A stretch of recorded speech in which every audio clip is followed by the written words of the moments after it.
Dan here from the Functional Training Institute, and I thought we'd bring it back to basics today and look over the kettlebell swing. So we've been doing lots of advanced kettlebell flows and complexes, but really you need to master the foundations if you want to evolve and grow. So let's go back to the swing. First, let's talk about stance and starting that kettlebell swing.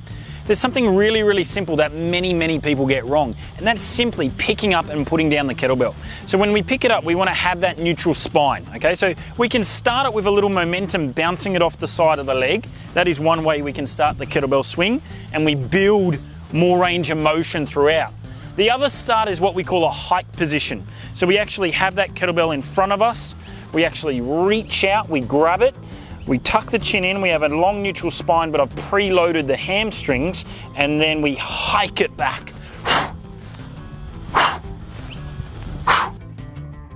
So that's the first thing I wanted to go through was our start position. Always make sure on the pickup, put down nice neutral spine, we have the create momentum from the top, or we have our hike position beginning. Okay, a couple of key things with our kettlebell swing. Number one rule is really keep the kettlebell swing high to the hips, so you're throwing your wrists off the hips themselves. You see, every time the kettlebell loses detachment from the wrists, what happens is it goes close to the ground, and you're only going to move through one or two areas, either your knees or your back. So for example, if the kettlebell goes too low, I either squat swing, which we don't want, or a round swing, which we don't want. So I've got to keep this up high, throw my wrists off the hips as we move through. A really nice drill, introductory drill, when you're perfecting your kettlebell swing, but also your client's kettlebell swings, is the dead stop swing. So this is a great practice for that hike position we went through, but also that neutral spine and that hip snap and pop.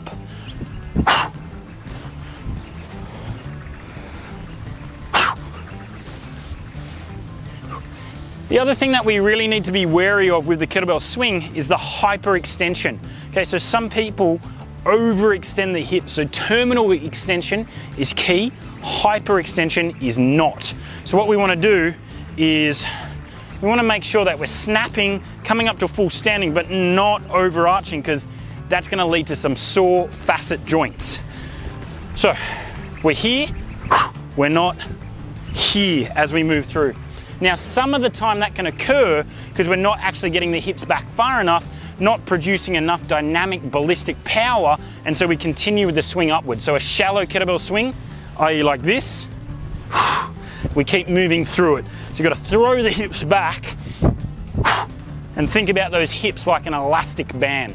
So there's just a few fundamentals to really perfect your kettlebell swing and deliver it at a high standard for both you and your clients. Now it's over to you guys.